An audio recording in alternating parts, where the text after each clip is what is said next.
我穿成了一个18岁，臭名远扬，好吃懒做，人品差劲，被家里卖给王家村的王老五当续弦，一下成了3个孩子的后娘。成亲当天，王老五还失踪了，于是我就成了全村的笑话，导致我心理扭曲，经常虐待3个孩子，不给饭吃都是家常便饭。更过分的是，这次还要抛弃3个幼崽，与村外面的二流子私奔。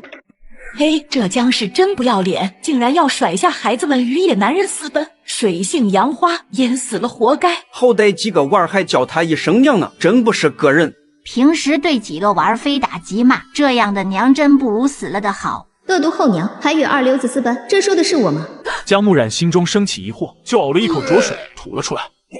僵尸活过来了，活了好，咱们拉他去见李正。这种水性杨花的女人，得把她赶出王家村。江木染睁开眼，就看见几个人上前，做事就要抓他。忽然跑过来2个小豆丁挡在他的前面。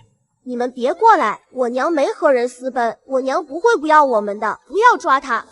要抓我娘，你们就先抓我王二宝。这2个小豆丁大约才5、6岁的年纪，面黄肌瘦，衣服破烂不合身，又瘦又小，令人心疼。个子稍微高一点的小豆丁叫王熙，小名大宝；稍矮一点的叫王月，小名二宝。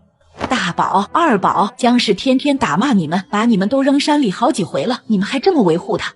僵尸整天好吃懒做的，也不管你们，这次还跟野汉子跑了，这样的后娘有什么好要的？村民们你一言我一语的，无论怎么说，2孩子就是倔强的护着江木染，不让乡亲们对僵尸动手。最后乡亲们只能悻悻离去。2孩子费力的把江木染搀扶回了家。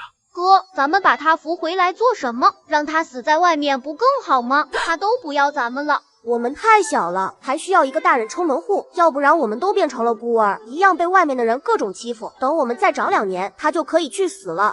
小屁孩，小年纪心眼子就这么黑，长大了还了得？我这后妈以后可怎么当？江木染刚这样想的时候，一个驼背老婆子就走了过来，指着王二宝骂道：王二宝，好你个小兔崽子，你竟然偷我们家的鸡蛋！鸡蛋这么金贵的东西，是你们这种穷到放屁的人能吃的吗？赵婆子，你胡说八道什么？我什么时候去偷你家鸡蛋了？前几天在山里偷摸野鸡蛋的时候，你们家2个孙子还偷吃了小爷我2个野鸡蛋，我还没有找你们算账呢，你还来血口喷人！江木染见状，强撑着身体起来，过去抬起脚，猛地踹在赵婆子肚子上，把赵婆子踹飞了出去。我家崽子就不劳大婶子来教了，我虽然是崽子的后娘，后娘也是娘，我的儿子我自然会教，现在立刻从我家里滚出去！僵尸这是咋了？演了一回，脑子反倒清醒了，他竟然知道护崽了。谁知道他怎么想的？等着看吧，回头二宝一样逃不过他的一顿毒打。赵婆子被江木染踹了一个跟头，哭喊起来：哎呦喂，打人了！僵尸这个贱胚子打人了，自己崽子偷了东西还敢打人，我要找李正评评理，把你们赶出王家村。找李正评理可以呀，我们到时候当面对质，到底是谁在胡乱冤枉人？就是他偷的，你竟然敢抵赖！我家崽说没有偷就没有偷，谁知道你们家的鸡蛋是不是自己人偷吃了？想栽赃嫁祸给我家崽？什么叫栽赃嫁祸？这10里8村的，就你家最穷，娃还多，除了你家还能有谁偷？死老太婆，你少满嘴喷粪，在这里胡说八道，坏了我家崽子的名声。你再胡说，我就要请李正大人还我家一个公道了。找李正？你当我怕你啊？这僵尸家里都穷成啥样了，李正才不会帮他呢。哼！李正不帮我，那咱们就去见官。这青天白日的，想欺负我们孤儿寡母，你还没这个能耐。听见江木染说要见官，赵婆子这个时候害怕了，她只是家里少了鸡蛋找不到贼，心里窝气，想到这家孤儿寡母的好欺负来出口气，根本就没想把事情闹大。他们乡下泥腿子的，哪有胆子去见官呀？可这样走了，赵婆子又觉得丢人。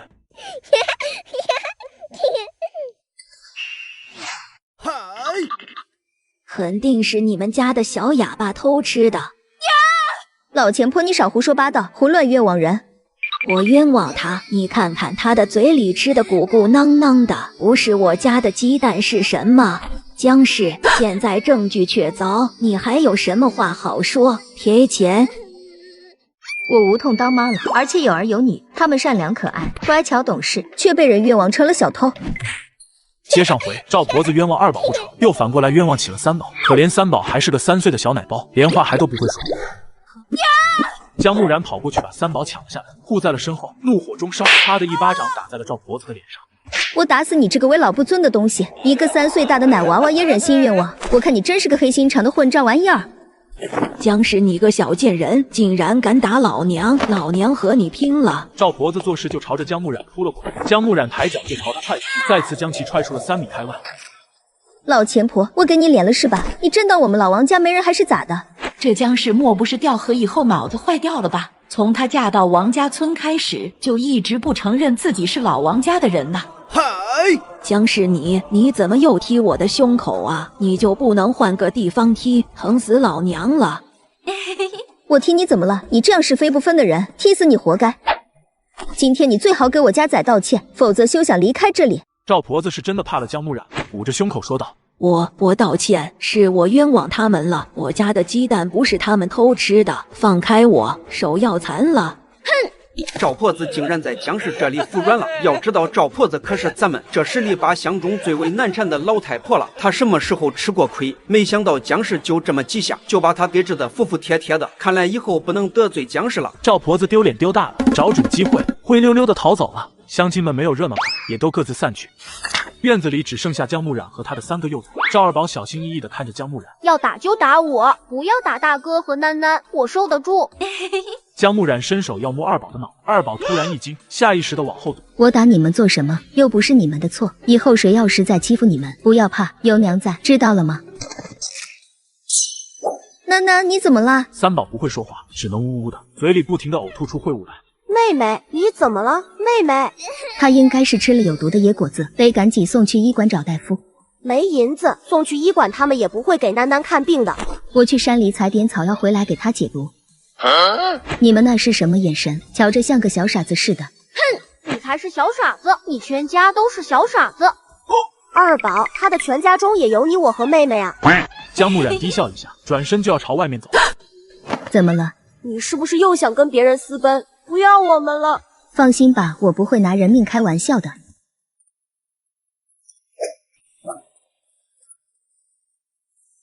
姜木染一边找草药，眼角的余光就瞄一下草丛的位置，那里有个小豆丁果。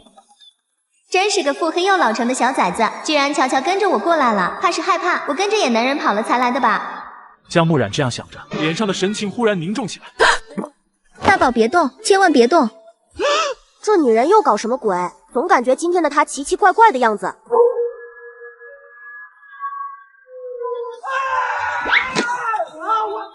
姜木染战战兢兢的一步一步的挪过去，仔细观察四周，先确定了周围并没有狼群跟着，才狠狠的松了一口气。狼娘怎么办？我们会不会被这只狼给吃掉？姜木染闻言没有说话，而是挡在了他的前面。该死的！这要是在前世，老娘一把激光狙就干死他丫的。若是我的激光狙还在就好了。姜木染想着前世的伙伴，手上就忽然一重，有个什么东西落在手中一样，有种熟悉的感觉。不是吧？我这是瞌睡来了就送枕头啊！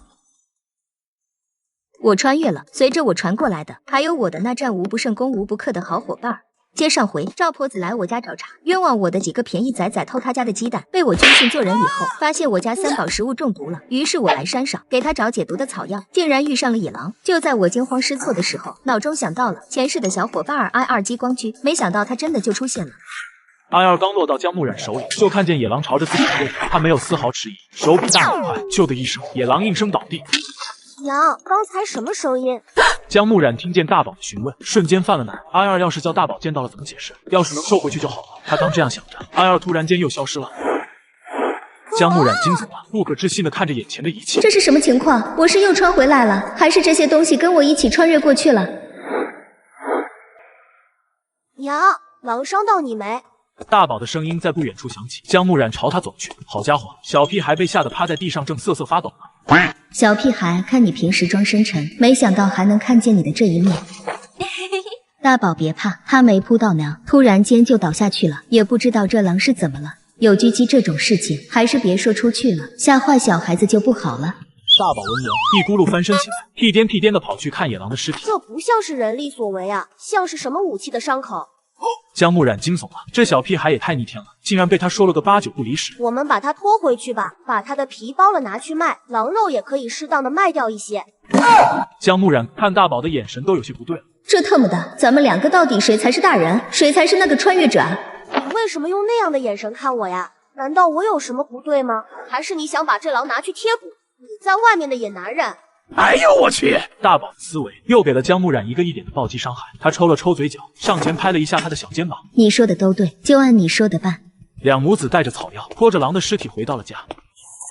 囡囡还在呕吐，江木染熬好汤药，亲自喂给了囡囡。大宝和二宝紧紧地盯着小囡囡，他们的心紧紧地提着，直到小囡囡不再呕吐，脸上的神情才慢慢地放松了下来。囡囡没事了，你们就放心吧。大宝，你去烧水；二宝，你把楠楠的衣服换下来洗了，我去给你们做饭。等江木染出了门，屋里只剩下3个崽子。哥，他是不是在河里被水鬼精什么的附身了？哼，谁知道他暗中有什么手段？大宝觉得狗是永远也改不了吃屎的习性的。江木染杀狼剥皮，动作熟练，直接烤了起来。哥，肉好香啊！肉熟了，江木染给2崽1人1串，尝尝味道咋样？这也太好吃了！这女人的脑子真的是坏了吗？以前的时候都是她吃饱了才把残羹剩饭给我们吃的。小囡囡闻到肉香味，努力地睁开眼睛，见到肉，瞬间就痊愈了，嗷地扑了上来，一咬着就吃，像是饿了许久的小兽。江木染想上前去给他撕肉，让他吃慢点，小囡宝却护食，生怕别人抢了去，不会说话，就冲江木染嗷嗷的叫，奶凶奶凶的。江木染看得心里难受，心里暗骂原主，特么的，原主这也太造孽了！瞧瞧这小奶包，以往的时候得遭多大的罪才会变成这样啊！江木染在心里暗骂原主的时候，自家院子里忽然来了好多的人。江氏，你们家怎么会有那么香的肉味？你该不会丧心病狂的对3个娃娃做了些什么吧？江氏，你今天早上保护大宝3兄妹的时候，我们都以为你是个人了，没想到这才多久的功夫，你就做出这等丧心病狂的事情来了。江木染被村民们说的一愣一愣的，啥也没听明白。各位乡亲说的这话是什么意思？我怎么就没听明白？嗨！木染的话一出口，早上刚被他收拾了的赵婆子就跳出来。江氏，你还装？李正都来了，你自己说，你到底把老王家的3个孩子怎么了？木染闻言整个脑袋都大了，一脸疑惑地看向赵婆子，看见江木染脸上的表情，赵婆子以为这一切都被他猜中。老王家穷得放个屁，都能让全村人听见响了，哪里还有钱买肉？可现在却从他们家院子里飘出那么香的味道来，要说他没对几个孩子做些什么，打死老娘都不相信。江木染看见赵婆子得意忘形的样子，隐隐约约猜到些什么，当即就黑了脸。赵婆子，你是不是今儿早上的打还没挨够，现在又想要挨打了是不是？江木染举起手，做了一个想要打人的动作，赵婆子条件反射蹦得老远。江氏，你又想打我，我可警告你，李正他老人家可站在这呢。你要是敢再对我动手，信不信李正把你赶出王家村？李正爷爷。江木染还没来得及说话，赵婆子就跑过去，一把抓住李正的胳膊。李正，您看这江氏的泼辣模样，还有他们家家徒四壁的样子，根本就买不起肉吃。可是他们家却有那么香的肉味，他肯定是把那小哑巴给卖掉买肉吃了。您快点把他赶出王家村吧！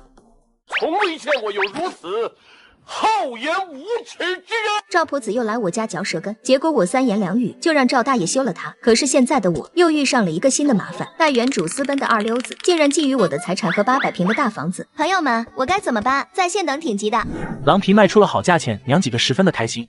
娘，我们竟然卖了10两银子，这狼皮也太值钱了吧！你就知道钱，这是银子的事儿吗？这是我们在王家村立足的事儿。娘打死了野狼以后，我们就不会被人欺负了不说，李正爷爷还给了我们大房子住，这才是重点。大哥说的对，我们家以后都有大房子住了，真好。我们现在有钱了，娘带你们去买些衣服穿去。江木染这小娘们儿竟然有了10两银子，还有大房子住，她是个没脑子的蠢货。我现在去哄哄她，让她把银子都给我，我就能把赌债给还上了。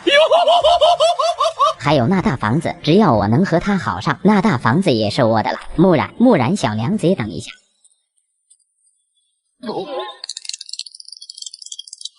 我去，这不是与原主约定私奔的二溜子吗？真是出门没看黄历，竟然遇上了这么个混账玩意儿。木染，你身子骨好些了没有？我知道你生气，昨儿个你掉河里，也不是我不救你，我怕影响你的名声，我就先避了避嫌。老娘可不是原主那个不开眼的蠢货，会听你的花言巧语。哎呦我去！江氏这个蠢货就是好哄，老子还以为经过昨晚的事情以后，他会生我的气不再理我了，没想到他看见我竟然如此的惊喜。哎呀，我刘二狗的魅力就是大，瞧瞧这江氏被我迷得神魂颠倒的，想想都开心。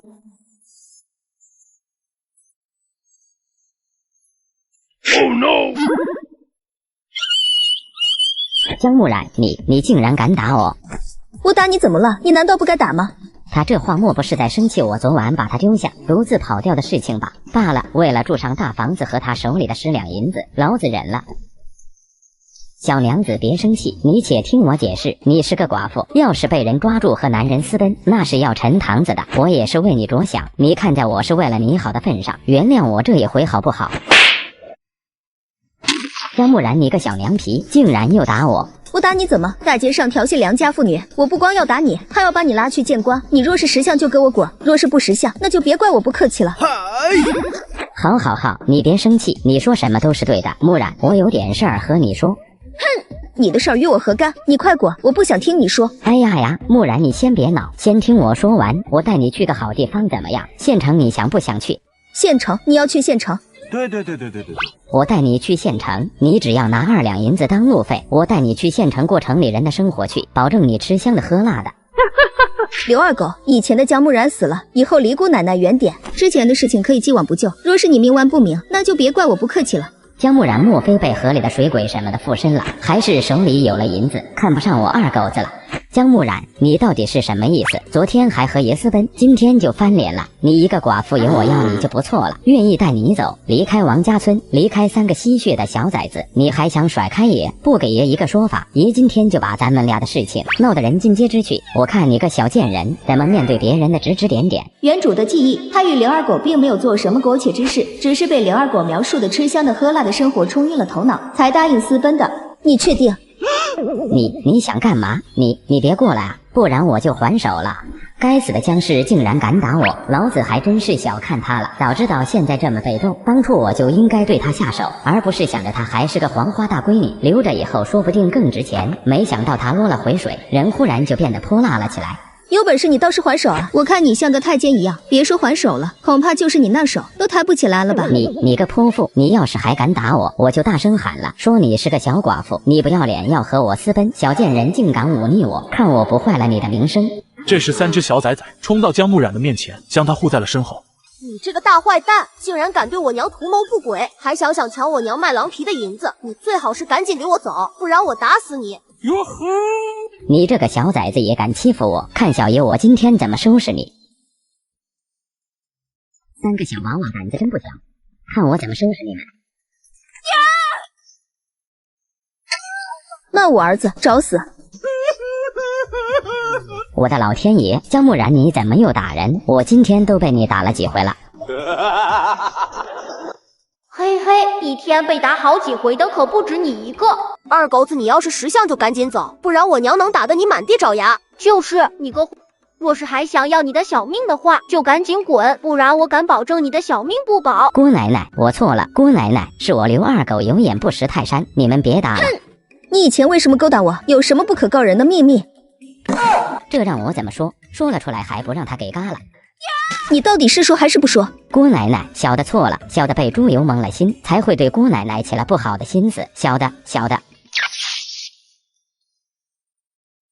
我说了，姑奶奶可不能打我。小的出了银子，想把姑奶奶名片去城里头卖到百花楼，给我赚点银子花。没想到你现在变得这么厉害了，你快停手吧，我快被你踩死了。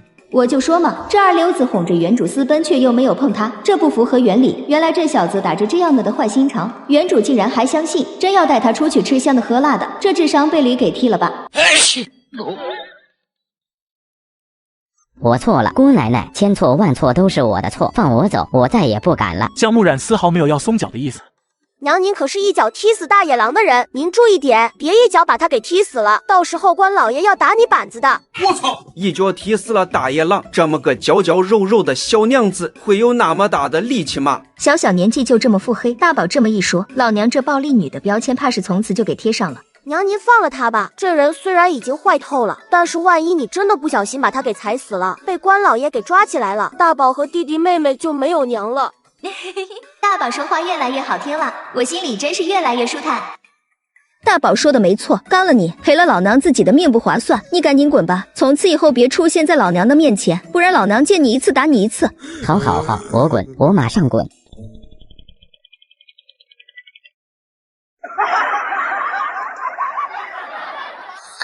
卖包子了，热腾腾的大肉包子了。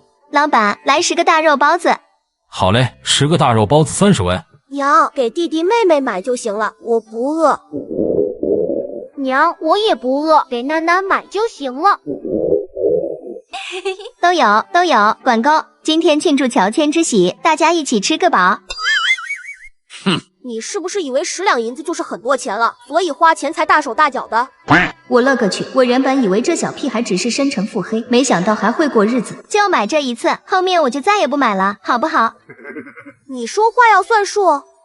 自然算数，别忘记了，我可是个大人，大人是不会对小孩子撒谎的。你是不会对小孩子撒谎，但是你会和二流子私奔。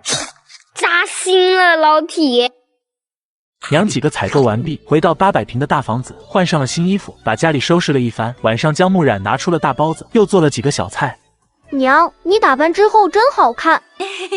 你们更好看，快趁热吃吧。小囡囡吃了没几口，突然咿咿呀呀的比划着，显然是喉咙不舒服。囡囡乖，张开你的小嘴巴，让娘看看你的喉咙。奇怪，囡囡的喉咙是正常的，为什么她3岁了还不会说话？一般来说有2种原因，一种是先天性疾病，小囡宝的智商肯定是没问题，先天性疾病完全可以排除。难道囡囡不会说话的原因是第2个可能，心理原因？关起门来过小日子的娘几个并不知道，此时此刻有多少人在眼红，惦记他们一家4口的800平大房子和他卖狼皮的钱。你去哪儿了？怎么到现在才回来？刚从地里回来的时候，听见好几个人说秀才家的房子不要了，被李正分给了老五媳妇和几个孩子住了。什么？秀才家的房子竟然给了？这怎么行？那可是秀才公住过的房子，将来住在里面的人都是能考秀才的。大宝、二宝住在里面，岂不是浪费了？老头子，咱们让2郎、3郎、4郎、5郎住进去，肯定能个个都考秀才。哦，那你去和姜氏商量一下。行，我明天去和他好好说道，希望他别不识台阶。咱们家分给他们娘几个的草棚子又不是不能住人，还没有他呢，他们几个屁住好宅子嘛。还有他们今天赶集去卖狼皮、卖狼肉了，狼皮子可值大钱了，那不得卖上几两银子啊！咱们家4郎、5郎都在读书，正愁没有学费，刚好可以一并问他要过来。清晨，姜木染在他的800平的院子里锻炼身体，小囡囡跑过来，学着他的样子，跟着比比划划的。我勒个去，这小丫头很有练武天赋，这要是在现代，不说别的，绝对是跆拳道黑带的种子选手。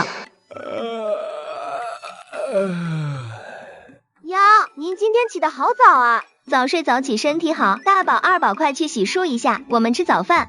吃早饭？二宝，我是不是听错了？大哥，你没听错，娘确实是在叫我们洗漱吃早饭。有点钱就大手大脚的，谁家大早上起来啥活都没干就吃饭的呀？别以为运气好弄了头狼回来就能永远吃穿不愁了。哎呦我去！穷人的孩子早当家，古人诚不欺我。不过话说，这家伙真的只是一个6岁的小孩子吗？没有那么严重，放心吧。等吃完了饭，我就去山上找找看有没有能卖钱的药草和猎物。你要上山，那我和你一起去。我也去。小囡囡咿呀呀的，表示也要去。你们谁也不许去，都乖乖的待在家里。我们才搬到这里，家里还有很多地方没打扫好，你们2个把屋子都打扫一遍，照顾好囡囡。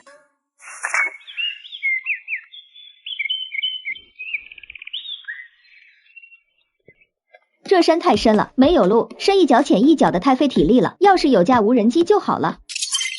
我操！我的老天爷啊，还真给老娘召唤出来一架无人机啊！幸福来得太突然，简直就像龙卷风。娜娜，这小丫头怎么跟来了？我竟然一直都没有发现她。囡囡别躲了，娘已经看见你了。囡囡嘴里咿呀呀的，像是做错了事被家长抓包的小孩。囡囡的武学天赋也太高了吧！大宝那么大的孩子跟踪我，我一出门就发现了，而小囡囡竟然能跟着我一路上山而不被我发现，这得需要多小心才能办到啊！呀！囡囡放心，娘不会赶你走，但是你要答应娘，以后想跟着娘出门，就光明正大的和娘一起好不好？不要一个人悄悄的跟在后面了，山上很危险，万一遇到野狼怎么办？哎呦我去，这小丫头也太天真了，她竟然是相信了大宝说的我一脚踢死了野狼的话。囡囡抓着姜木染的衣摆，小手比比划划的，那模样像是要是拉着姜木染去什么地方似的。江木染跟着囡囡走到目的地，低头一看，整个人都惊悚了。这里怎么会有个受伤的人，还有一只狼幼崽？呀呀呀呀呀！我家小囡囡可真善良，知道这里有人受伤了，特意拉我过来救人。这孩子将来长大了，肯定是个人美心善的好闺女。囡囡你别急，娘这就下去把大坑里面的人救上来。呀呀呀呀呀呀呀呀呀呀！哎呦我去，小丫头，你可别告诉我，你拉我过来并不是为了救这大坑里面的人，而是想要这只小狼崽子吧？囡囡乖，你告诉娘，你的意思是不是想要娘去这大坑里面帮你把这只狼崽子给救上来？江木然把狼崽子递给了小囡囡，小囡囡咿呀呀的和狼崽子一起快乐的玩耍起来。救救我！算你小子走运，今天遇上了我家宝贝囡囡，不然就从你这深可见骨的伤口来看，除了我，就算是神仙也救不了你。江木染处理好男人身上的伤口，一抬头惊恐的发现囡囡不见了。囡囡，嘿嘿嘿，嘿嘿嘿，唉，吓死我了！囡囡。一大片的野梨林，累累果实，小囡囡正抓着一根枝丫，想要摘果子。哎呦我去，这地方竟然有这么大的一片梨树林，这可真是太幸运了。囡囡可真棒，没想到你竟然找到了这么大的一片梨树林。呀呀呀呀呀！囡囡咿呀呀的示意自己要吃梨树上的果子。乖宝贝别着急，娘这就给你摘梨子吃。江木然给囡囡摘了梨子，囡囡吃了几口，又指了指梨树上的果子。呀呀咿呀呀！囡囡可是想说让娘给哥哥们摘梨子吃。那囡囡乖乖的等着，哪都不要去好不好？娘这就上树给他们摘果子。小囡囡猛点头，指着树顶上的一个大梨子比比划划。呀呀呀呀呀！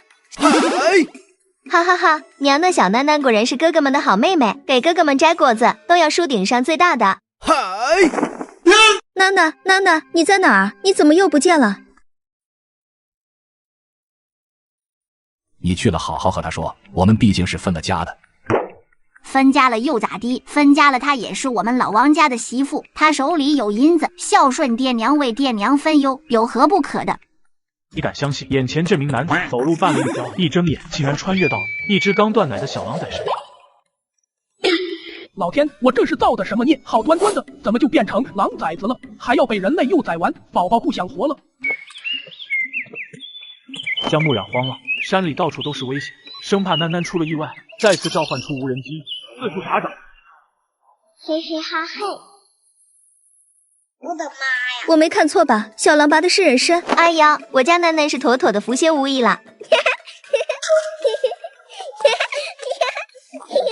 囡囡真是娘的小福宝，随便溜达一圈都能遇到野人参。嗷！什么囡囡是小福宝？人参明明是老子发现的。这个小狼崽没白救，娘今晚给你们用狼肉加餐，当做你们找到人参的奖励。这哪是奖励，简直就是噩梦啊！我们回家。你们不能进去，那是我们家的房子。我是你们的长辈，你们有了银两不送回老宅孝敬我，竟然还敢藏起来，害得我老婆子亲自上门一趟。你们这群崽子迟早遭报应。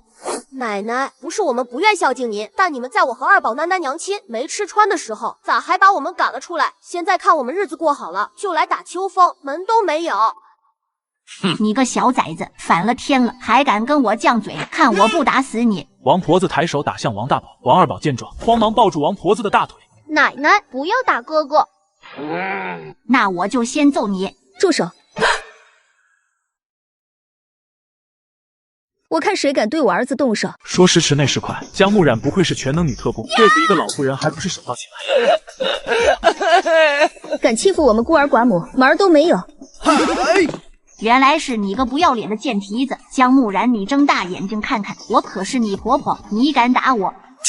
原来是原主的婆婆啊！今天上门肯定是冲着房子和银两来的，想从我这里拿走东西，也得掂量掂量她的筋骨硬不硬。你还好意思说？看看村里哪个婆婆会像你一样，在儿子失踪后就把媳妇和孙子孙女赶出去的？现在跟我攀亲戚，你脸红不脸红吗？你们，好你个江木染，自己偷汉子不说，还把我们老王家的孩子教唆成没教养的小东西！你个扫把星，看我不打死你 ！Ready go！KO！太凶残了，这活戳戳一个母夜叉。王婆子身后站着2个女人，分别是老二、老三媳妇。五弟妹，赶紧跟婆婆道歉，好言好语把她劝进去，分点肉，再给点孝敬的银子，咱婆婆就不计较你的蛮横了。见过厚颜无耻的人，没见过把厚颜无耻顶在脑门上的人，这些都是你们的借口罢了。我今天把话撂着，无论是谁再敢打我家房子和银两的主意，下场就和这个老木棍一样。我操！天呀，江木染啥时候力气这么大了？以后见着他得绕道走了，不然小命不保啊！江木然，你别冲动，咱有话好好说。当初婆婆把你们分出去，你们不也因祸得福了吗？现在都住上了800平米的大房子。听听你说的还是人话吗？既然你这么羡慕我们当初被赶出去，你现在就当着众人的面说你要净身出户，要住草垛子，你敢吗？江木然，你说话归说话，咋还人身攻击呢？我可不像你一样克服，干嘛要净身出户？敢说我娘，看我不让你好看！老三媳妇被咬得满身大包，气急败坏。小崽子，你敢丢我蜈蚣，看我不打死你！江木然把大宝、二宝挡在身后，一脚把踹向不远处的王婆子身上。老二媳妇看了看婆婆，又看了看弟妹，大喊着向江木然扑来。江木然，你这个杀千刀的，我跟你拼了！敢打我儿子，哪怕来的是天王老子，我照样揍他没商量。呀呀呀呀呀！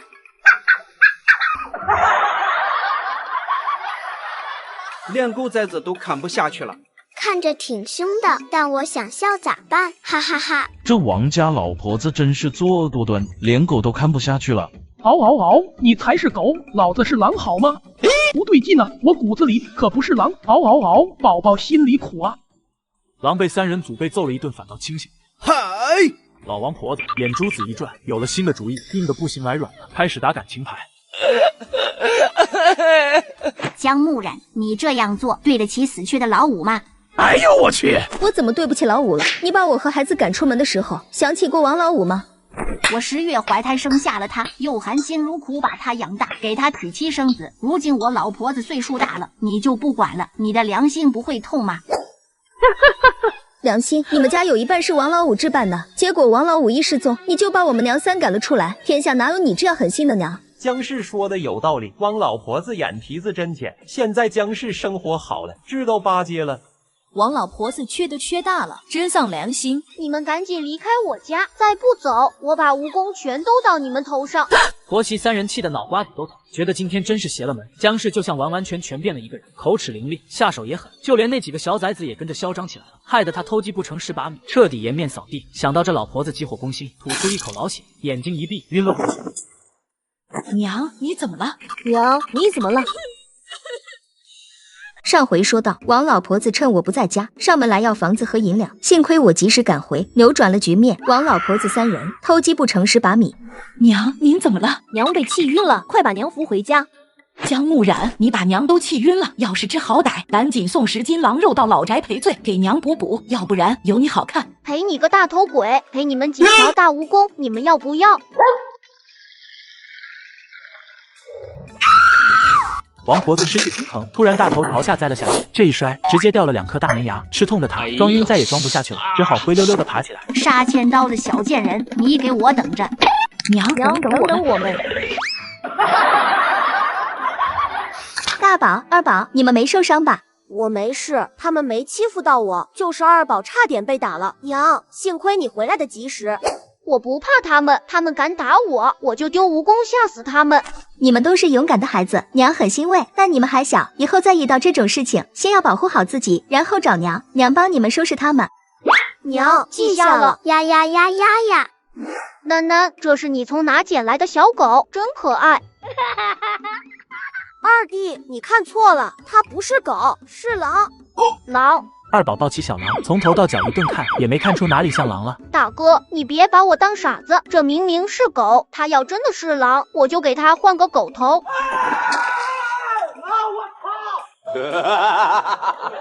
我的妈呀，这里有个小变态！娘，你来说说，它是狗还是狼？楠楠捡的血狼幼崽。娘，你骗人！二宝，请开始你的表演。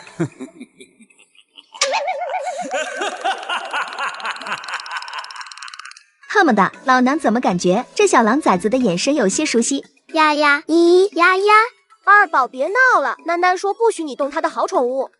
好好吧，狼就狼吧，看在囡囡的面子上，我就放他一马。狼崽子，你给我听着，以后要保护好我家囡囡，他可是你的救命恩人，是你的主人，懂不懂？娘，你洗那么多梨子做啥？咱们又吃不完。大宝，这些吃不完的梨子，咱们可以做成秋梨膏，拿到镇上去卖。娘，你是不是把卖狼皮的钱都花完了？大宝，有娘在，你就别担心银钱，秋梨膏止咳经费，肯定能卖个好价钱。暂且就信你说的，我来帮你。大宝聪明又腹黑，不像二宝和囡囡那么好哄，要让他相信梨能变钱，得现场做给他看。老头子，僵尸翻天了，不拿老婆子我放在眼里，出手打我！哎呦喂，今天我这把老骨头差点就交代在僵尸手里了。咋回事？好好说话。爹，您看看，僵尸让二宝拿蜈蚣咬我，咬成了这样，这孩子都让僵尸给教坏了。老王家上上下下的炸开了锅。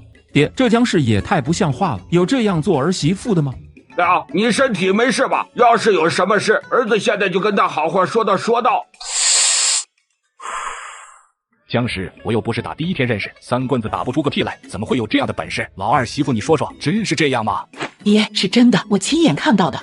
像这样的泼妇侮辱咱娘，你们俩就得往死揍他。要不是因为我是个男人，我现在就找他算账。王老三，你说的倒是轻巧。二宝手里有蜈蚣，江木染力气又大，你忘了，就连最难缠的赵婆子都被他教训了。老头子，你说江木染会不会被水怪附身了？僵尸确实像变了一个人。不行，老头子，你给我1两银子，我请个神婆来治治他，不出这口恶气，我死不瞑目。成，就这么办。来尝尝，甜不甜？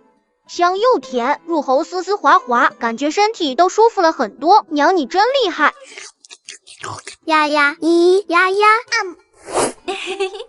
娘，秋梨膏好吃，明天就去镇上卖吧。大宝，这下信娘能变废为宝了吧？现在信了。娘打算明天就去镇上卖秋梨膏。娘，我们帮你去卖，带我们一起去镇上吧。呀呀呀呀呀！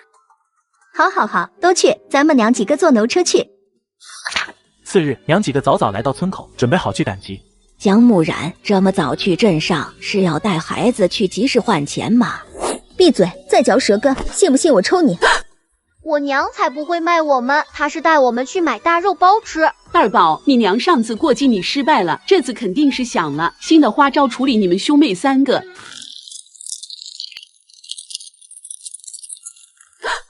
江木染一愣，原来当初原主打算把二宝以2两银子过继给赵婆子娘家的弟弟家，二宝不愿意，去赵婆子家里大闹一场，过继的事彻底泡汤，便与赵婆子家结了仇。难怪这次赵婆子家里丢了鸡蛋，第一个就要上门来找二宝，欺负二宝了。婶子，成年就是你拎出来嚼舌根，有意思吗？我就随口说说，你咋还急了呢？这是不好笑，以后说话过脑子。这时有一辆驴车赶过，驾车的正是王家村里郑老师。没打，娘没打。李正老叔，江木染就是个黑心肝的骗子，我听见他昨晚打小囡囡了。我也听到了，小囡囡半夜嗷嗷的叫唤，听起来可惨了。李正老叔表情严肃地看向江木染，十有八九是半夜小狼崽子叫唤的声音，让人误会了。还没有等江木染开口解释，大宝就急了。我娘没有打妹妹，我们可以作证。我娘没打囡囡，囡囡昨晚睡得可香了。呀呀咦呀呀！你们肯定睡着了，小孩子睡眠好，打雷都不醒的。打了你们妹妹，怕是你们也不知道。反正小囡宝又不说话，又不告状的。我不是污蔑你娘，昨晚上好多人都听到了。突然，江木染怀里的小囡宝站了起来，对着那个中年妇人就气呼呼地吐了一口口水。小囡囡又愤怒又着急，却不会说话，咿呀呀的说不清楚，小脸憋得通红。最后他急了，扭头对李正爷爷说道：“没打，娘没打。”所有人都惊呆了，这小丫头不是个哑巴吗？她竟然会说话了！哎呦喂，太阳这是打西边出来了呀！我们家囡宝能说话了，真是太好了。妹妹，再说来听听。妹妹，快说啊！小囡囡自己也是呆乎乎的，她也没想到，一着急之下竟能开口说话了。娘没打我。小囡宝真棒，娘谢谢你为娘说话，娘最喜欢小囡宝了。娘，我喜欢娘。小哑巴都急得会说话了。李正还有什么不明白的？那些人肯定是在污蔑姜氏，真正是祸福相依啊！没有这一出，小丫头还不知道什么时候能开口说话呢。你们这些人整天乱嚼舌根，姜氏现在改了，与以前不一样了，都是乡里乡亲的，低头不见抬头见，下次再胡乱冤枉人，别想让我给他留脸面。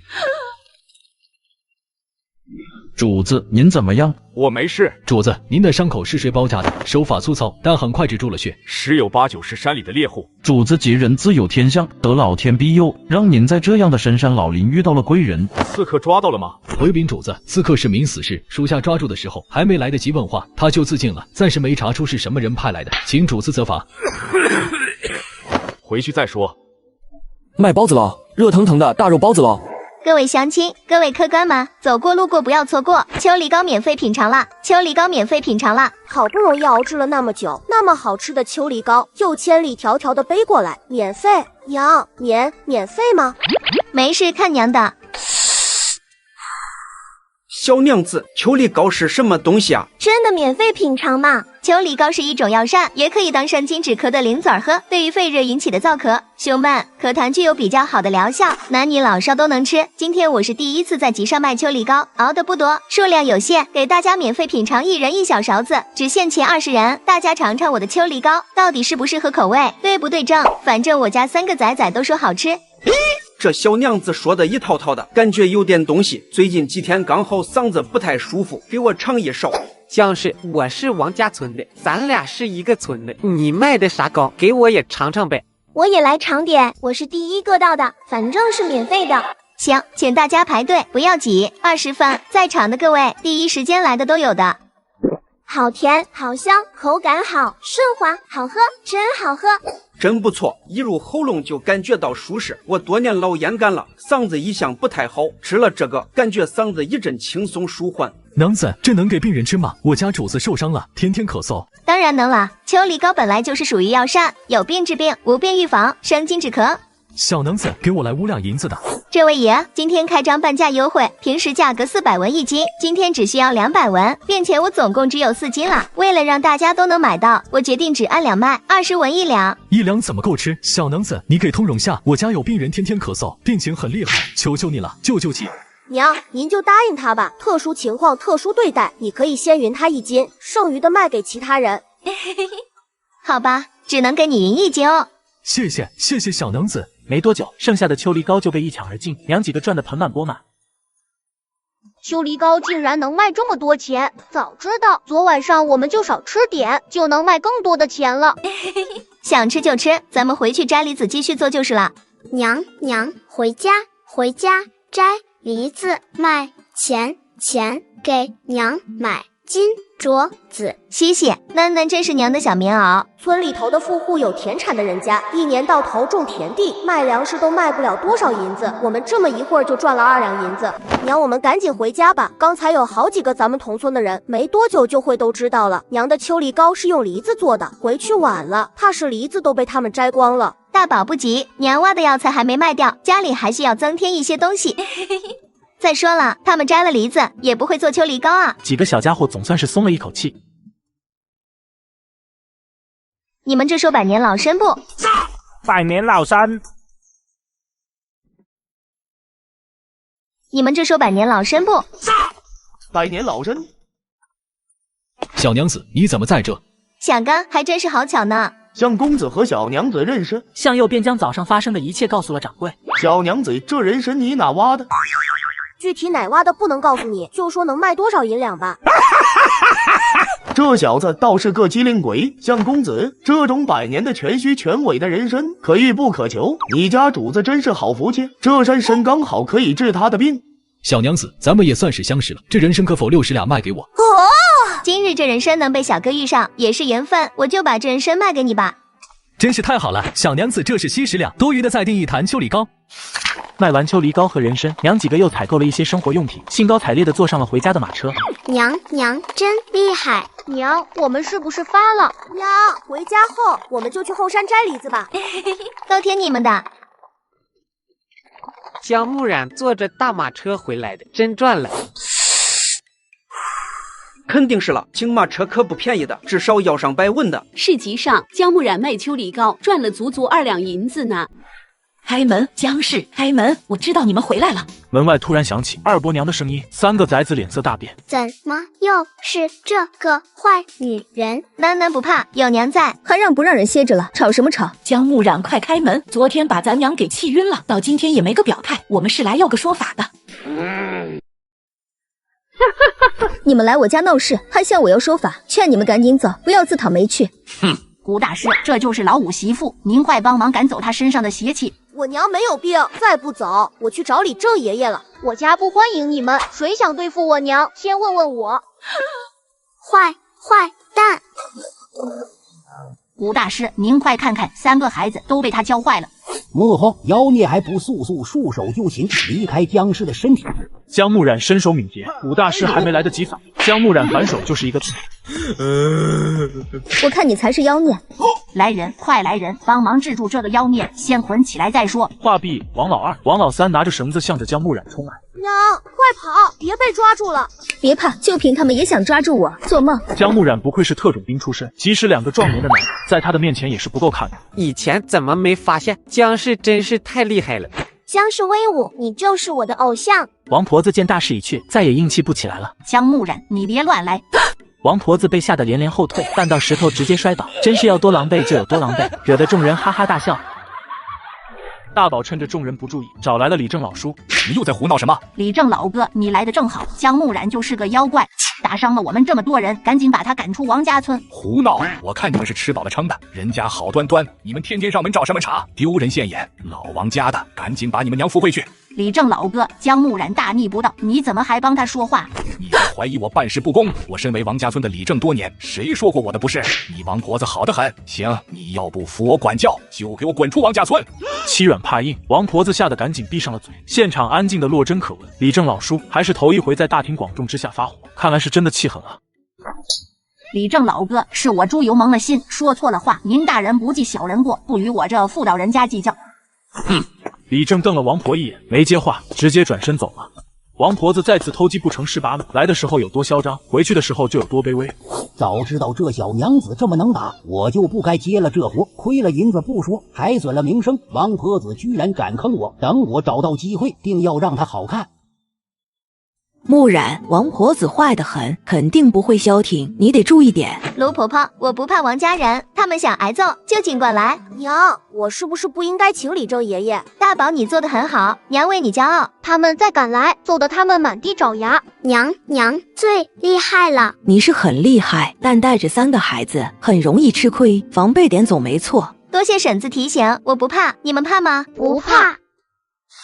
这么多的野梨，姜氏真的是用它做的秋梨膏吗？应该是的吧，这片山林里也就这2座山里的梨子最多了。算了，别抱怨了，反正不要钱，赶紧摘回去吧。咦，姜木染在树顶，咱们去问问他秋梨膏咋做的。姜木染，秋梨膏咋做的？乡里乡亲的，让大家也挣点银子。这方子是我们娘几个活命的东西，不会透露秘方的。你们要想挣钱，再等我几日，等秋梨膏彻底火起来，我从你们手里收梨子。姜木染，你咋这么抠呢？大家都是同一个村里的乡亲，你不能一人闷声发大财啊！王麻子，张口就要方子，你真是千层鞋底做腮帮子，好厚的脸皮。那是我们傍身的东西，不能给你，要给你拿出1000两银子来。小崽子，竟敢狮子大开口，要有1000两银子，我犯得着跟你们张口？坏人！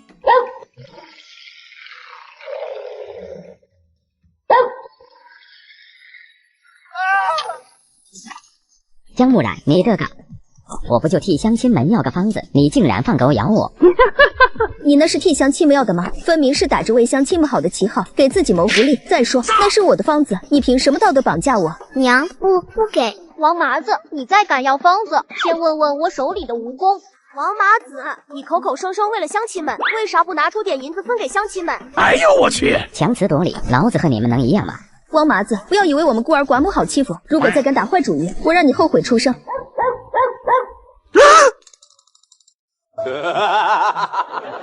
乡亲们，秋梨膏的方子是我们娘几个活命的东西，不能给你们，但我可以收你们摘的梨子。姜木染，梨子咋收？按理的品质收，价格得看秋梨膏卖的好不好。就你会故弄玄虚，不就是熬梨膏吗？咱们一样会做，自己摘回去多琢磨琢磨，自然就会了。想卖野梨换钱的，3天之内都可以来找我，久了就不新鲜了。要是觉得卖给我亏了，你们大可自己去熬。老头子，李正没收鸡蛋，真要把我们一家子赶出去吗？哼，不赶我们，要赶也只赶你一个，把你休，跟我老王家再无关系。老头子，我知错了，别休我，我这就跪在李正家门口，求他原谅。爹是说气话呢，爹已经替你认了错，李正老叔已经松口了，不赶咱们家了。真不赶我走了，可是那鸡蛋怎么没有要啊？人家能看得上几个鸡蛋，一个老糊涂的东西，竟给老子丢人现眼。老头子，请蛊大师也是经过你同意的。爹，事情已经发生了，大娘也无济于事啊。我听说姜木染去市集卖秋梨膏，赚了好几两银子。既然他这么能挣钱，不如拉拢他，让他给咱们王家挣钱。老二说的有道理，姜氏那里还需要从长计议。哼。厨房里，姜木染正在洗梨子，卢婆婆带着2个孙子来送礼。姜氏，我让孙子给你送野梨来了。这怎么好意思，婆婆，这大热天的，还让他们帮我们摘梨。反正他们也没事干，摘的也不多，你别嫌弃，收下吧。姜木染深知卢婆婆的为人，便不再推辞，收了梨子，顺手给2个孩子一些零嘴吃。柱子哥、栓子哥，你们拿呀。哥，吃，拿上吃吧，要不然你们送来的梨子，我娘就不收了。那好吧。要削梨子皮吗？要不要我们帮你们削？回去，人家做秋梨膏，你们杵在这里做什么？都跟我回去。婆婆，这么多梨，我们娘几个要削到半夜去的。这样吧，让他俩帮我们一起削皮，我给他们3文钱当工钱。木染，不就是帮忙削皮吗？不用客气的。婆婆，你也看到了，我们娘几个也忙不过来，找别人我信不过。栓子和柱子和二宝玩得好，就他们啦。木染，你要实在过意不去，偶尔给他们顿饭吃就行。卢婆婆，不要钱，我就不让栓子兄弟俩帮忙了。好吧，栓子、柱子，好好干，千万不要辜负木染婶婶的期望。知道了，奶奶。东家，您要的秋梨膏，小弟排了半天的队才买的，您尝尝。也就一般，竟然被吹嘘的多好吃，害我牵肠挂肚半天。掌柜的说的是，但秋梨膏在百姓口中很受欢迎，这东西看着不起眼，但它挣钱啊。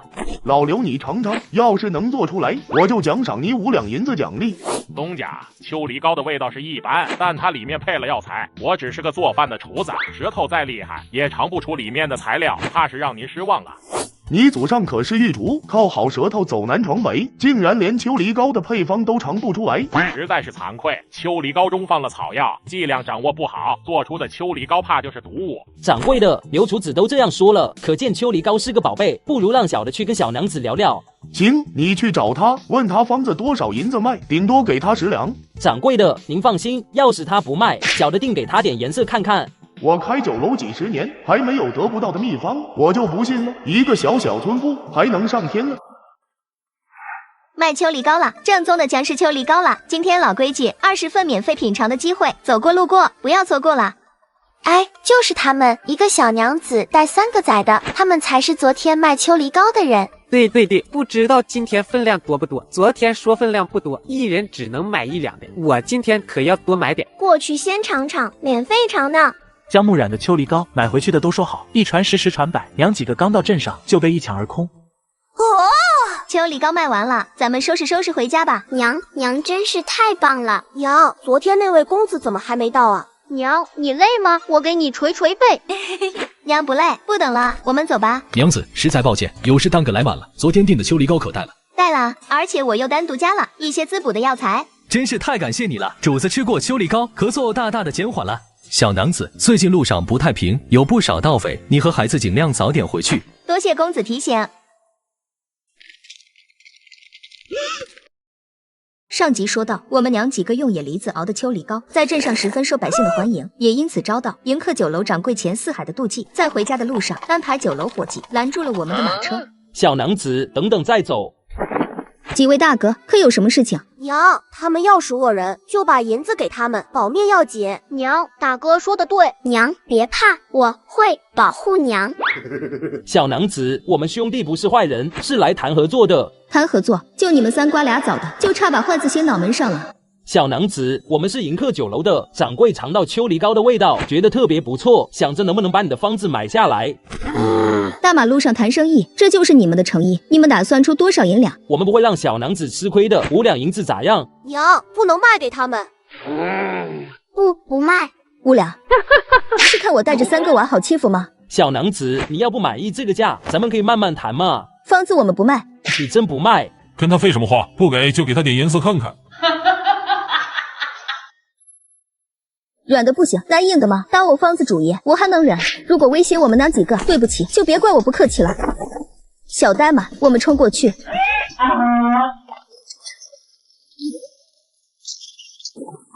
木染，今天的秋梨膏卖的好吗？要是缺梨子，摘梨子的活包给柱子与栓子他们。婶子，秋梨膏卖的不错，我打算多熬点拿去卖。这摘梨子、削梨皮都需要人手，婶子，麻烦您给我推荐几个手脚麻利的人，我一天出50文钱。1天50文的工钱，你这不会亏本吗？不会亏本的，秋梨膏是季节性的东西，我得抢时间，请别人我也不放心，你挑的人我最放心了。好的，包在我身上。李正老叔，我有事要请您帮忙。什么事情啊？秋梨膏在镇上的销量很好，我打算1文钱1斤，从乡亲们的手里收梨子。江木然，这真是大好事！今年是灾年，收成都不好，果腹都费劲。有了你的帮忙，村民们估计过年都能吃上肉了。李正老叔，我也是王家村的一员，这是我应该做的。我这就去召集乡亲们。将士，野梨子你真1文钱1记手。将士疯了吧？野梨子山里多的是，还花钱买，是不是钱多烧得慌？听说江木染这2天卖秋梨膏赚了不少银子呢。与其摘梨子卖给江木染，还不如自己熬秋梨膏试试呢。好了，叽叽喳喳的像什么话？听木染丫头讲讲收梨子的要求，你们要换钱就去摘，不想换钱也没人拦着，现在就可以走。娘说要这样的。咱们虽然是一个村的人，但我收梨子也是有要求的，只要当天的。如果偷奸耍滑，好的掺着坏的烂的，以后再也不收他家的。娘还说了，每天只花1个时辰收梨子，来迟的不要。数量也不能太多，一天只收2000斤。该说的都说清楚了，想挣钱的就赶紧去摘梨子。1文钱1斤，一家人每天能摘200斤左右，就是200文，10天就是2两银子，干什么能比这更赚钱啊？孩子他娘，我们抓紧去摘梨子，晚了怕僵尸就收购了。大部分村民都去摘梨子，但也有几家与江木染娘几个不对付的，暗暗恨得牙痒痒。不就赚了2个臭银子，看他那趾高气扬的样，有啥了不起的？谁稀罕呢？不知道哪里来的方子，搞不好是老相好给的。山上的梨子不能便宜了江木染，咱们也去摘，自己熬秋梨膏去卖。我就不信了，他能做我们不能做。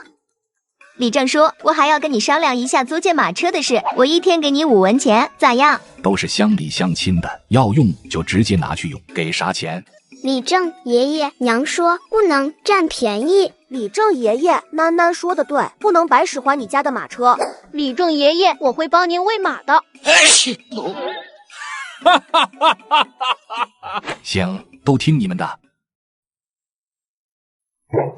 你们是怎么办事的？连一个小娘子都搞不定？掌柜的，谁能想到那小娘子身手敏捷，我们几个根本不是对手。我呸！分明就是你们不中用而已。一个村妇能有多厉害？钱爷千真万确，这小娘子确实是个练家伙。看来这次真的大意了。既然你不识好歹，就别怪我心狠手辣了。你过来，安排人买秋梨膏，告诉他们这样做。东家真厉害，实乃妙计啊！少溜须拍马，这事给我办好了，要不然我让你好看。是，小的这就去。卖秋梨膏了，正宗的姜氏秋梨膏了。今天老规矩，20份免费品尝的机会，走过路过不要错过了。哎呦喂，就是他家这里的秋梨膏有问题，我家娃吃了就一直拉肚子。这是怎么了？这秋梨膏有毒吗？大姐，你这是怎么回事啊？昨日我家娃儿着了凉，有些咳嗽，他爹就买了半斤秋梨膏回去给孩子吃了，不到1刻钟就一直拉肚子，上吐下泻的，折腾了1晚上。我可怜的娃。小娘子，我在你这买的秋梨膏，孩子吃坏了肚子，你咋负责？黑心掌柜，阳的不行来阴的，居然诬陷我的秋梨膏有毒，且看我如何让他自食恶果。你确定是从我这里买的？昨天可有好几个人都在卖各种版本的秋梨膏，就是你们母子几人卖的，100文半斤的那种，这我还会搞错吗？我们请了大夫，大夫说是食物中毒，那不是你的秋梨膏有问题还是咋的？孩子吃了上吐下泻，真的有毒吗？那我不买了。我刚才吃了，也没有什么问题啊，是不是吃的多了就会发作，吃的少就不会？太可怕了，我不要了，退货赔钱。大家稍安勿躁，谦者自谦，我定会给大家一个交代。你把你们买的秋梨膏拿出来看看，半斤不可能都吃完了吧？这里还有一些，你们看，就是他们家的，别人家的可不是用的这种小罐子。太天真了，罐子是我从杂货店批发的，这能说明什么？你把罐子拿给我，我尝尝有没有问题。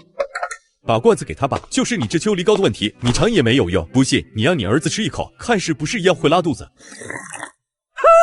我还能冤枉你了不成？我们昨天卖秋梨膏的时候，我妹妹就坐在地上吃，大伙都看到了。就是我妹妹好得很，根本没有坏肚子。秋梨膏很好吃，没有毒。哼，你们什么意思？小小年纪的，是说我们夫妻冤枉你们吗？你尝是不是你们家秋梨膏的味道？江木染身为全能女特工，精通药理，仔细尝了尝，便分析出了大概。秋梨膏中加了一味巴豆，看来是有人故意搞事情。咦？我懂一些医术，你把你儿子带过来，我给他诊下脉，看看他的身体如何了。你想干什么？你一个乡下村妇会开什么病？你的秋梨膏有毒，你不承认，又想对我儿子下手吗？你要敢说这秋梨膏没毒，你就让你儿子当着大家伙儿的面吃吃看。江木染一眼便看穿了，女人明显是心虚了。吃就吃，谁怕谁？江木染拦住他，朝他摇了摇头，大宝瞬间秒懂，原来这秋梨膏里下了药。捕快老爷，就是这娘几个卖的坏秋梨膏，把人家小孩子害得上吐下泻，今天又来卖了，还想祸害乡亲，快把他们抓起来！幕后的大鱼终于出现了，为了夺走我的方子，竟然收买捕快，还真是煞费苦心。想必这位就是迎客酒楼的钱爷吧？怎么昨天让他去抢我的秋梨膏方子，没抢到，今天就用上这种手段来了？你个乡下村妇胡说八道什么？小心我告你诽谤！我今天只是路过，见义勇为，帮这对夫妻报个光。亏你也是3个娃的娘，为了赚钱，竟然不顾他人的死活，不怕遭到报应吗？官爷，赶紧把这个灰心肝的女人抓起来！几位官爷来得正好，正巧我也打算去报官，一告迎客酒楼的东家钱四海昨天安排伙计打劫我的马车，二告这对夫妻故意在秋梨膏里放巴豆来污蔑我，故意扰乱我的生意。小娘子，牙尖嘴利没用，这些人证物证都在，可不是你口才好就能澄清的。收拾东西，跟我们去衙门。我娘不会卖坏东西，是你们串通好了陷害她。不许欺负我娘！欺负娘是坏人。江木染蹲下身，笑着摸了摸孩子们的头，以示安抚，然后不慌不忙地站起身，对着为首的捕快说道：我这样说自然是有证据的，怎了？官差老爷只听他的一面之词，就可以随便抓人了？这么草率，让我们老百姓误以为官差老爷私下收了钱爷的贿赂就不好了。好，你有证据就拿出来，如果没有，当街污蔑钱老爷，可是罪加一等。谁说我没证人？这个伙计就是昨天钱四海派去抢我方子的人。小娘子，你胡说什么？我压根就没见过你。江木染一个闪身来到伙计身旁，关键时刻再次来到武器库，拿出科学武器吐真剂。趁着众人还没反应过来，伙计就感觉屁股一凉，陷入了迷糊状态。别走啊！大声告诉官差老爷，你们昨天到底做了什么？昨天迎客酒楼的掌柜钱四海安排我们兄弟3人拿10两银子去买江氏秋梨膏方子，说如果不卖，就让我们直接动手抢。江氏一个村妇，抢了就抢了，还能翻天了不成？这个蠢货怎么这么蠢？供出了我，自己就逃得掉吗？3个大男人能被你一个小娘子打败，这个伙计被你收买了吧？木染出手干净利落，还没等众人反应，伙计就被他放倒在地上。不好意思，吓到各位了，以前学过几招，献丑献丑了。这小娘子好生彪悍，那可是个大胖子啊！谁说不是呢？一下子就撂倒，着实厉害。江氏真是太棒了，秋梨膏好吃，身手也好，你就是我的偶像。木染又闪身来到妇人的面前，你们还不说实话吗？可要想好了，在官爷面前撒谎，罪加一等。唉，我说，我们也是钱四海花钱请来的，我们家仔没有中毒，都是他让我们装的。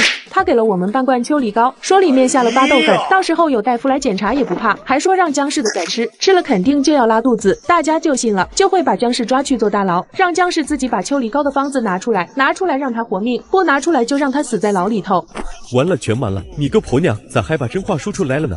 啧，真正没想到啊，天下竟然有这样无耻之人！为了人家的秋梨膏方子，竟然接二连三的用阴招，这样对付人家孤儿寡母的，也不怕遭雷劈。你们不知道吧？迎客楼一直这样干的，好多菜肴、秘方什么的都是抢来的。说不定官差都是他收买来的，还好这小娘子运气好，有能耐有本事。众目睽睽，铁证如山，五头脸面全无，再也无法偏袒钱四海。来人，把姓钱的给我抓了，还有你们相关人员都一起去衙门，让老爷审判去。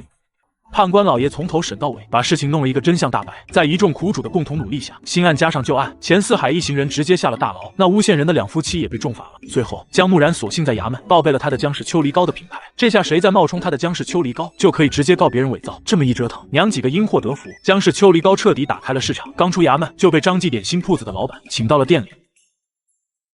迎客酒楼掌柜钱四海，在我和一众苦主的共同努力下，终于得到了应有的报应，而我们娘几个也因祸得福，姜氏秋梨膏彻底打开了市场。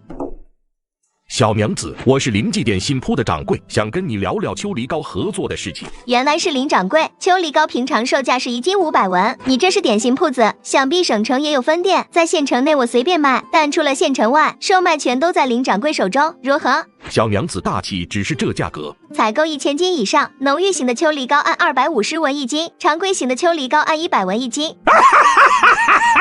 这个让利很可以了，林老板十分的满意，随即交了100两银子的定金，初步定制1000斤的秋梨膏，二人签了合约，画了押。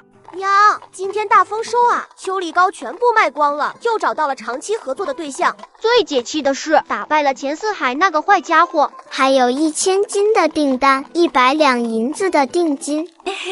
回到家，我们要赶季节，抓紧时间多做秋梨膏。娘几个满载而归。收拾一番，换了一套干活的衣服，便开始紧锣密鼓的收梨子。卖梨子排队啊，不排队的人不收，不新鲜的不收，品质不好的不收。我们家有200斤的卖。你们家的梨子我们不收。你这玩意儿怎么说话呢？咱们都是一个村的乡里乡亲，咋就不收我们的了？你回去问问你娘赵婆子去，为啥不收你们家的梨？不收你们家的，你们家是坏人，我们不收就是不收。从未见过如此厚颜无耻之人，之前欺负人家孩子，现在又舔着脸上门卖梨子。乡里乡亲的，这点小事就别计较了，我替我娘赔礼道歉，咋样？我这个人还真记仇，欺负我家二宝的事情过不去。再说赔礼道歉能让人代替吗？突然，人群里窜出一个老婆子来，站在江木染面前，委屈巴巴的哭着：“是我错了，二宝是个好孩子，老婆子不该冤枉二宝的。是我私心作祟，做了错事。江木染，你大人不计小人过，就原谅老婆子这一次好不好？我发誓再也不会了。”赵婆子比狠人还要多一点，是真正的狼人啊！为了家里以后能卖梨，这委曲求全的手段倒是不含糊。你以后再欺负人，你们家的梨一个也不收。二哥你好，好棒！我家二宝是心胸宽广之人，长大定是个顶天立地的男子汉，娘很开心。俗话说龙生龙，凤生凤，你的孩子自然不是普通孩子，脸面有银两值钱嘛。送走赵婆子一家，院子里又来了2个不速之客。大侄子，我们来卖梨，不用给我们高价，和他们一模一样的就好了。我们可是费了不少功夫呢。老王家的梨我们不收，赶紧抬走，别挡后面人的道。你们的梨子我家不要，赶紧走，不然别怪我不客气。娘说不要你们的梨子，拿走。我弟妹，你这咋说话的呢？咱们可是一家人，一家人的梨都不收，收外人的梨，这说得过去吗？就是，我们又不是来跟你要银钱的，凭自己的劳力卖点钱，咋就不收了呢？五弟妹，做人不能忘本呢。你们老宅的人真够健忘的，前2天还请古大师收拾我，今天就叫弟妹了，你们的脸呢？我弟妹，这不是误会吗？一家人哪有隔夜的仇？晚上咱们坐一起吃个饭，就当赔罪了，行不？大宝、二宝，你们也帮叔叔们说句话，劝劝你娘，你们都是我们老王家的好孙子，一笔写不出2个王字的。你们赶紧走，再烦娘我就找李正爷爷把你们赶出村子，这里不欢迎你们。你们不走，就别怪我亲自送你们了。嗨！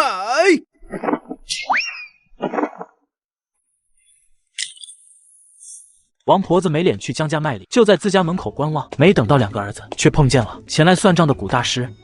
你来的正好，把上次我给你的200文定金快还给我。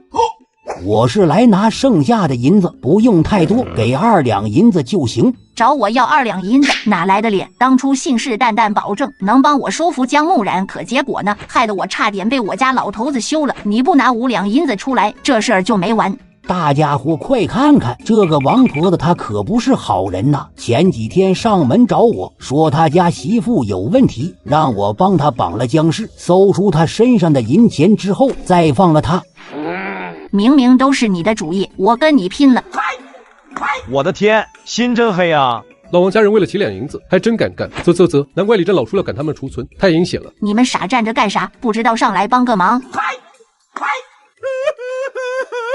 人多欺负人少，你们老王家给我等着，说话不算数，迟早是有报应的。我等着那一天。呸呸呸，这话还给你。就在这时，五郎急哄哄地跑了过来。奶，二叔与我爹的梨子将是不收，将士还把二叔与我爹扔到田坎沟子里去了。